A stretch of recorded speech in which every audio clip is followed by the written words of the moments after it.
Sugatan ng isang foreman ng isang construction site sa Pasig matapos masaksak ng isang trabahador. Ang paliwanag ng naarestong trabahador sa balitang hatid ni EJ Gomez. Dugo ang nakaupo ang isang lalaki sa labas ng isang construction site sa Barangay Ugong, Pasig City nitong linggo. Ang 41 anyos na biktima, foreman sa construction site na sinaksak umano ng isa niyang trabahador ayon sa pulisya. Base sa investigasyon, nagiinuman ng mga construction worker at foreman nang magkainitan ang dalawa sa mga trabahador kabilang ang pamangkin ng foreman. Nung hindi na sila magkaintindihan, yung suspect natin bumalik sa kanilang barracks, kumuha ng kutsilyo at yun sanang paggagamitin panaksak doon sa pamangkin ng biktima. Kaya lang itong pamangkin nakaiwas, kaya itong biktima natin na nasaksak, yun ang tinamaan. Noong pagdating po namin, bali po nagkalat na rin po yung dugo. Meron na po siyang dressing, meaning meron na po nag-alalay sa kanya ng sugat malapit po sa kilikili po, sa kanang bahagi po ng dibdib. Approximately 3 inches yung pinaka-open wound. Isinugod sa ospital ang biktima na nalagay sa kritikal na kondisyon ayon sa kanyang kaanak. Kwento ng anak ng biktima, base raw sa pahayag ng ama. Napatayo po sila papa sa labas ng pinto. Iba po dapat ang sasaksakin. Bigla po si papa ang sinaksak at pinaghahabol po din yung mga katrabaho ni papa ng saksak. Aawat lang po talaga dapat ang tatay ko kung sakali man pong may rambulan. Inaresto ng pulisya ang 22 anyos na sospek. Na-recover sa kanya ang ginamit na patalim. Ayon sa sospek, hindi niya intensyon na saksakin ang kanilang foreman. Dumepensa lang daw siya sa nag-amok na pamangkin ng biktima. Depends lang po, ma'am. Yung nagampas ng bote, yun talaga una kumuha ng kutsilyo. Tinulak siya kasi ng pamangkin niya. Kaya napunta sa akin nun, kaya natamaan ng kutsilyo.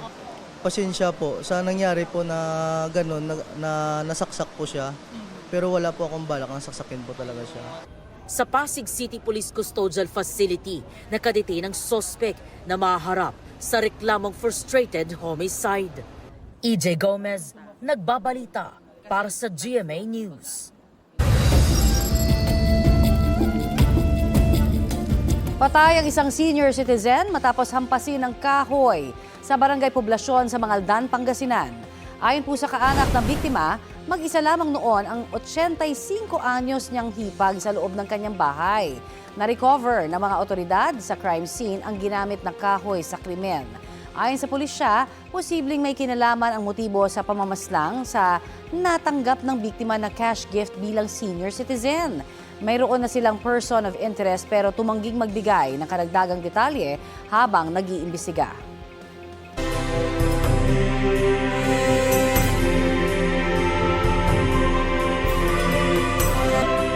Tinalakay ni Pangulong Bongbong Marcos sa kanyang SONA ang benepisyong makukuha sa usap-usapang Artificial Intelligence Hub na itatayo sa Tarlac. May ambag daw ito sa ekonomiya at mga trabaho sa bansa. Iginit din ng Pangulo na patuloy na ipaglalaban ng gobyerno ang karapatan ng Pilipinas sa West Philippine Sea. Balitang hatid ni Tina Panganiban Perez. Filipinos are a noble, kind, gracious, and great race. We are not greedy, we are not racists, we are not liars. Matapang ang mga huling salita ni Pangulong Bongbong Marcos sa kanyang ikalimang State of the Nation address. Binigyan siya ng standing ovation sa kanyang tinuran.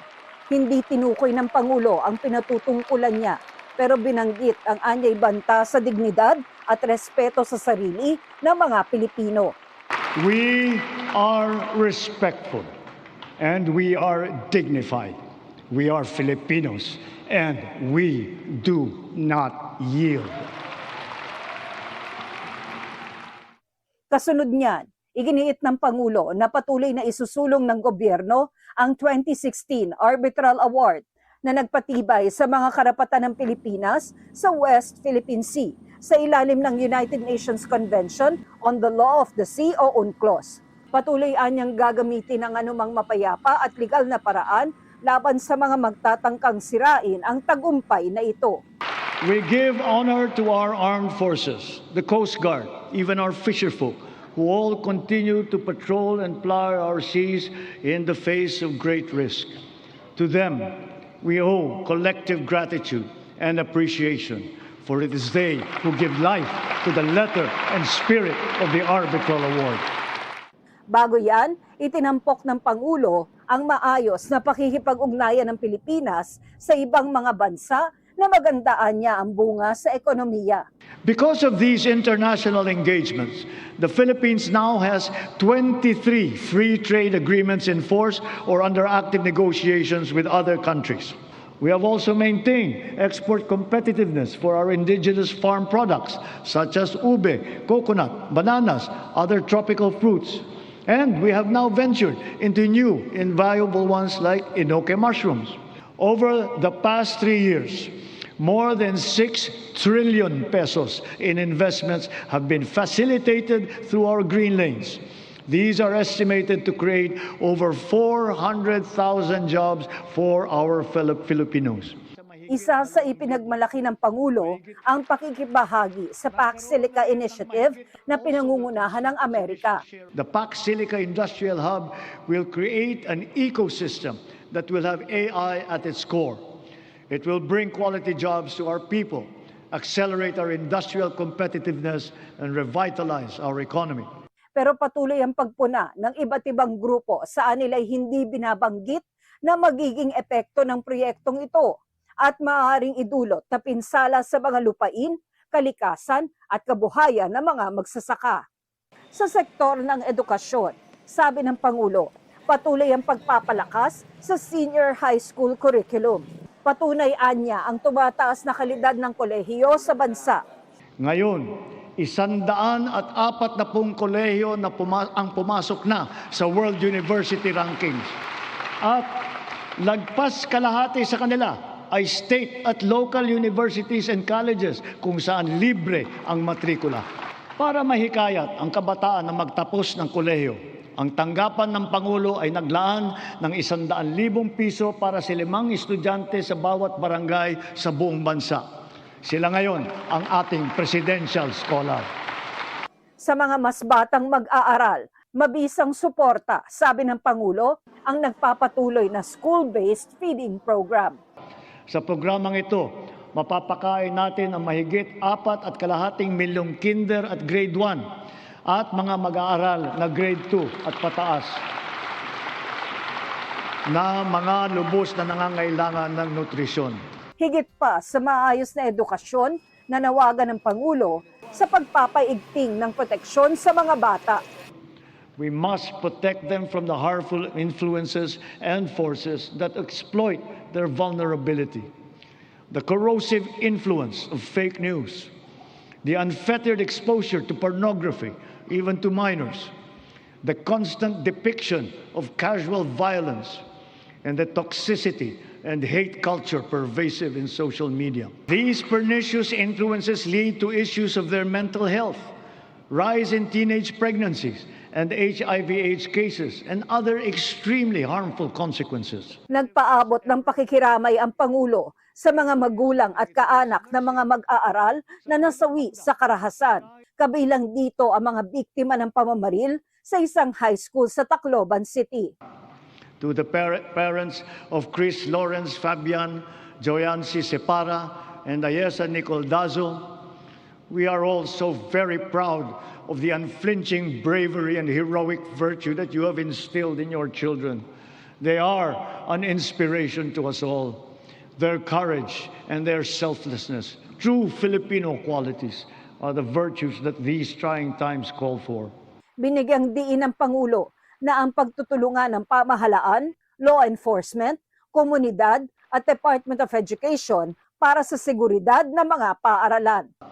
Siniguro ng DepEd na nakahanda, gumagana at alam ng lahat ang mga mekanismo at proseso sa pag-ulat, sa pagtugon sa mga insidente ng bullying, pati na sa mga iba't ibang emergency. Sa tulong ng unang batch ng 10,000 school counselor associates na ipapasok natin sa mga pampublikong paaralan, ang mga anak natin ay meron ng malalapitan para sa angkop na payo sa anumang mabigat na pinagdadaanan sa kanilang isipan. Pinuri ng Pangulo ang kadakilaan ng mga guro at ibinida ang binuksang mahigit 30,000 posisyon para sa kanila. Pinangako ko nung nakalipas na SONA na walang magre-retirong guro na Teacher 1. Ngayon, mahigit 80,000 guro at school head sa pampublikong paaralan ang na-promote gawa ng ating expanded career progression. To dramatically increase the traditional annual production output of DepEd, we have activated force multipliers in addressing classroom storage, tapping the DPWH, PAGCOR, and the LGUs as additional production arms. Sa pagtatapos ng kanyang talumpati, binigyang diin din ng Pangulo ang pagkakapit-bisig sa gitna ng anyay mga banta sa seguridad sa loob at labas ng bansa. Sa mga pang-aalipusta, hindi tayo matitinag. Sa manlulupig, hindi tayo pasisiil. Tina Panganiban Perez, nagbabalita para sa GMA News. Hindi raw nanood si Vice President Sara Duterte sa State of the Nation address ni Pangulong Bongbong Marcos kahapon. Hindi ako nanood ng SONA like last year and wala akong planong basahin ang nilalaman ng SONA o kahit man lang summary dahil I truly believe it is a waste of time of the Filipino people. Sinabi yan ng bise sa The Hague, Netherlands matapos bisitahin ng amang si dating Pangulong Rodrigo Duterte na nakakulong sa detention center ng International Criminal Court. Sabi pa ng bise, hindi siya umaasang makukulong ang pinsan ng Pangulong si dating House Speaker Martin Romualdez. Binalikan ni VP Sara ang sinabi ng Pangulo noong 2025 na may makukulong daw kaugnay sa flood control scandal bago magpasko, bagay na hindi anya nangyari. Kinukuha pa ang reaksyon dito ng Malacanang.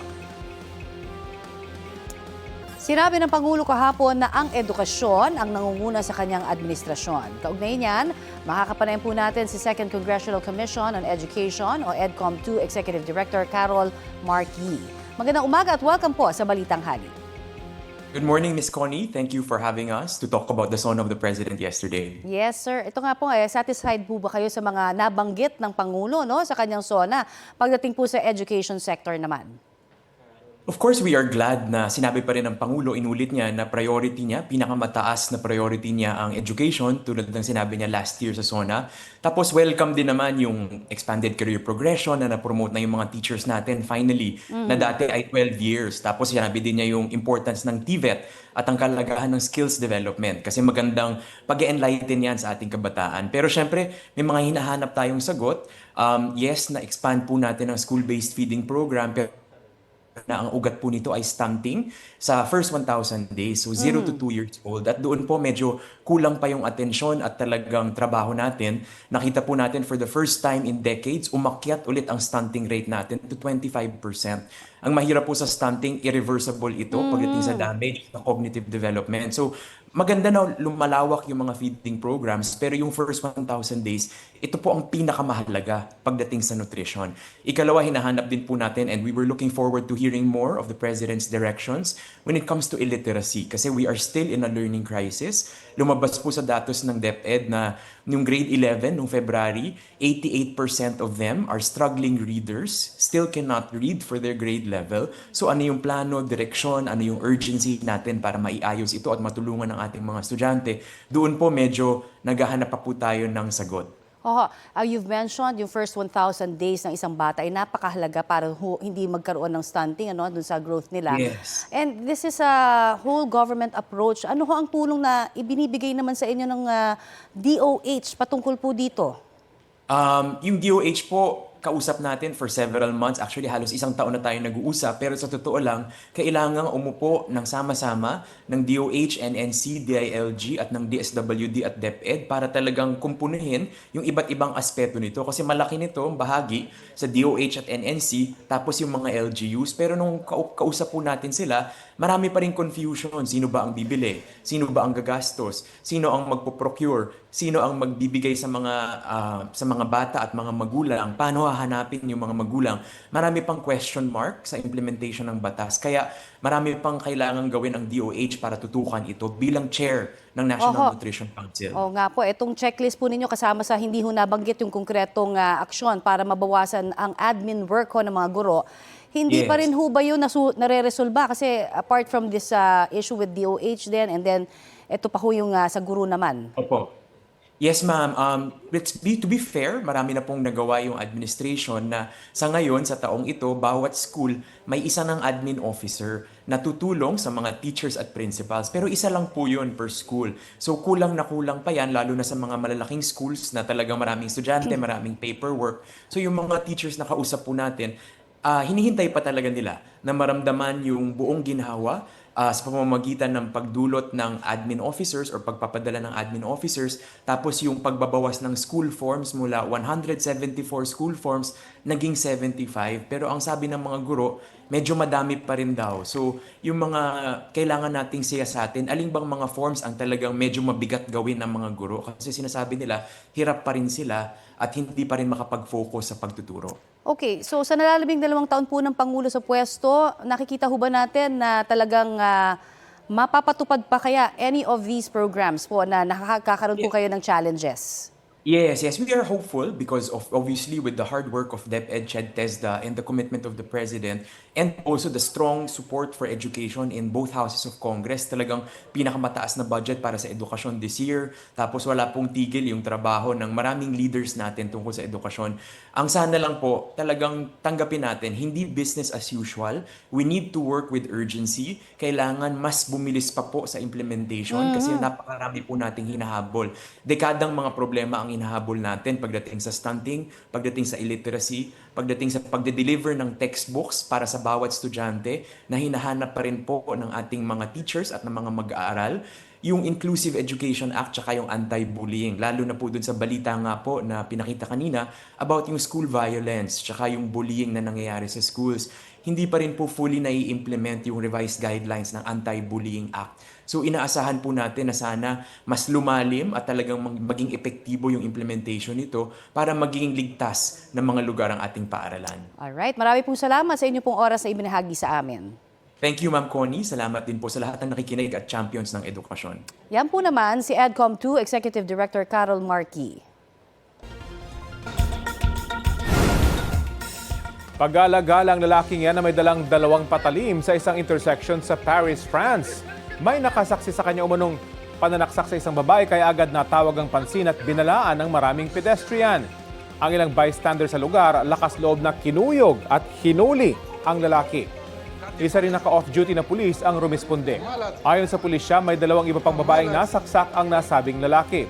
Patuloy pang inaalam ang pagkakakilala ng suspect at ang motibo sa krimen. Parehong bumaba ang performance at trust ratings ni Pangulong Bongbong Marcos at Vice President Sara Duterte batay sa pinakabagong tugon ng masa survey ng Okta Research Group. Sa survey na isinagawa nitong July 4 hanggang 11, bumaba ng 8 puntos ang performance rating ng Pangulo. 47% itong mula sa 55% noong March 2026. Bumaba naman ng 5 puntos ang performance rating ng Vice, 45% mula sa dating 50%. Sa trust rating naman, 5 puntos ang ibinaba ng Pangulo na nasa 49% mula sa 54% noong Marso. Ang trust rating naman ng Vice, bumaba ng 8 puntos na nasa 47% mula sa 55%. Ayon sa Okta Research Group, ginawa ang survey sa panahon na sinimulan ang impeachment trial sa Vice, inaresto si Senador Rodante Marcoleta, tumaas ang presyo ng mga produktong petrolyo at kuryente, mataas ang inflation rate at may bagyong Inday. Ang survey ay may 1,200 respondents at may plus-minus 3% of margin of error at non-commissioned o walang nagkomisyon para gawin ang survey. Ayon sa Malacanang, lumalabas ang totoo sa mga survey at dapat makita ng mga Pilipino kung sino ang tunay na nagtatrabaho. Wala pang pahayag ang Office of the Vice President tungkol sa resulta ng Okta Research Survey.